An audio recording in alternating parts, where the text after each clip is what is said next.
সুপ্রভাত, বেরিয়ে পড়েছি। আজকে আমার একটা প্রোগ্রাম রয়েছে, শেয়ারিং। সকাল সকাল বেরিয়ে পড়েছি। আজকে একটু অন্য জায়গায় যাব, নতুন জায়গা পরিভ্রমণ করতে কার না ভাল লাগে, সে যে উদ্দেশ্যেই হোক না কেন, তাই না? চলো আমিও যাই, আর তোমরা আমার সাথে চলো।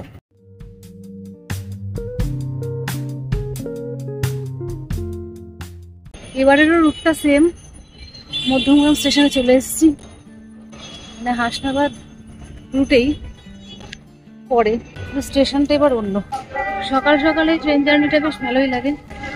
স্টেশনে আসার পর একটা নিশ্চিন্ত যে ট্রেনটা এলেই উঠে যাব, কিন্তু যতক্ষণ স্টেশনে আসি ততক্ষণ একটা টেনশন থাকে। এক্ষুনি ঢুকবে মধ্যমগ্রাম টু হাসনাবাদের গাড়ি, ওটাতে চেপেই চলে যাব হারোয়া রোড। সেখান থেকে আবার যাব হারোয়া হসপিটাল। হারোয়া হসপিটালের সামনেই, হসপিটাল থেকে 3 মিনিটের হাঁটা পথে আমার ডেস্টিনেশন। তো চলো শুরু হোক জার্নি। আজ আমি ধরতে পারবো 9:52 ট্রেনটা। বলতে গেলে এই ট্রেনটা যদি ধরি, সেই সাপেক্ষে অনেকটা আগেই চলে এসেছি স্টেশনে। আর স্টেশনে এসে দেখলাম বহু ট্রেন এদিক থেকে ওদিক যাচ্ছে। মানে বিশেষ করে বনগাঁ লাইনের ট্রেন তো প্রচুর দেখলাম, এবং কি বারাসাত, গোবরডাঙ্গা লোকাল এগুলো দেখলাম। চোখের সামনে থেকে অনেক বেরিয়ে গেল। তারপরে অবশেষে আমার ট্রেনটি এলো, যেন ধরে আমার প্রাণ এলো, কারণ এই ওয়েটিংটা বড্ড বাজে লাগে। তো অবশেষে এই ট্রেন আসতেই উঠে পড়বো এবং সবুজের ভেতর দিয়ে আঁকা বাঁকা রেল লাইন ধরে চলতে থাকবো।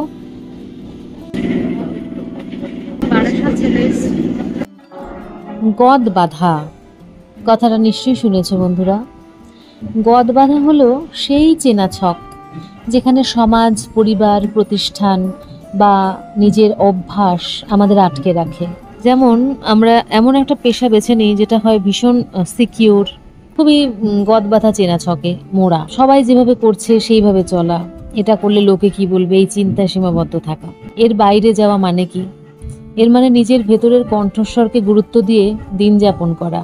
অনেক সময় আমরা দেখি অনেকে চাকরি ছেড়ে নিজের স্বপ্নের প্রজেক্টে ঝাঁপিয়ে পড়েন, সমাজের প্রচলিত ধারণা অমান্য করে সৃজনশীল কোনো কাজ শুরু করেন।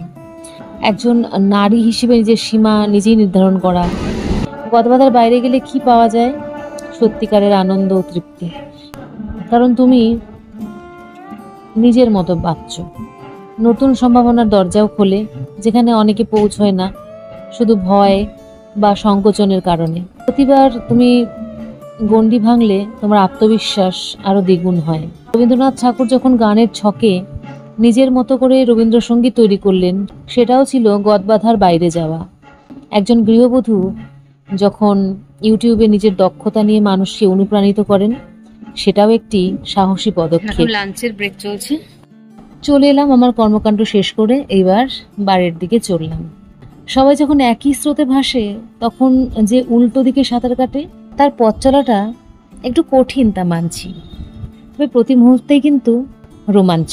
গদবাঁধা ভেঙে বেরিয়ে আসা মানেই শুধু আলাদা কিছু করা নয়, বরং অন্যদের জন্য নতুন পথ দেখানো।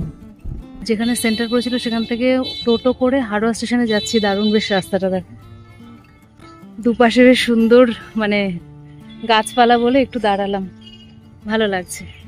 এ দেখো এই সরু রাস্তাটা ধরে প্ল্যাটফর্মের দিকে যাওয়া, কি সুন্দর রাস্তা ধরে প্ল্যাটফর্মের দিকে যাচ্ছি, ভালো লাগছে বেশ। গ্রামের পথঘাট এলে এমনিতেই অনেক বেশি অক্সিজেন, মনটা এমনিতেই হট করে ভালো হয়ে যায়। তো দেখি কোন দিক থেকে এবার স্টেশনে উঠতে হবে। রেল লাইন তো পেয়ে গেছি, এই যে রেল লাইন, এটা হচ্ছে হারোয়া স্টেশন।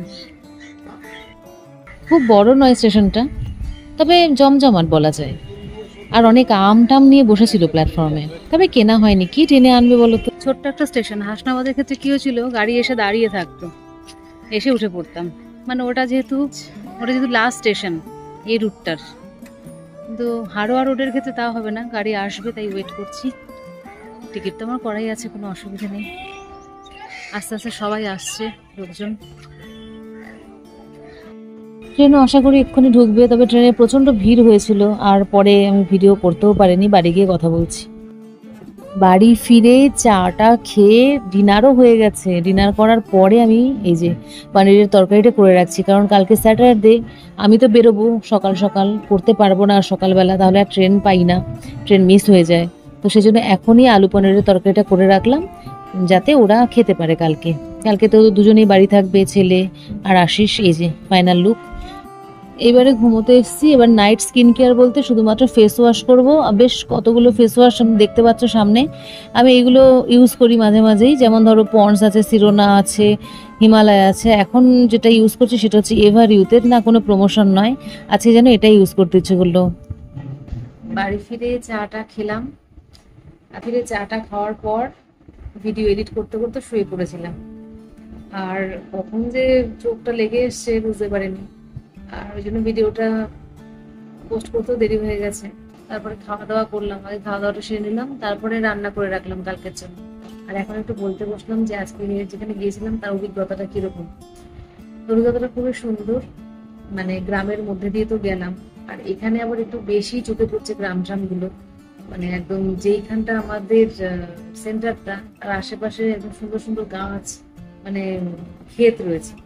আগের বার যেরকম ক্ষেত ছিল কিন্তু ঠিক যাওয়া যাচ্ছিল না, এইবারে মনে হচ্ছে একটু ক্ষেতের ভেতরে আমি ঢুকতেও পারবো, নিজেও ওখানটা গিয়ে অনুভব করতে পারবো কেমন লাগে। বাগানের ভেতরে যেখানে চাষ টাস হয়, দেখছিলাম অনেক অনেক ধরনের ওল গাছ দেখছিলাম, ওল চাষ হচ্ছিল, বেগুন চাষ হচ্ছিল, কি কি গাছ দেখলাম, পাট গাছ তো প্রচুর দেখেছি।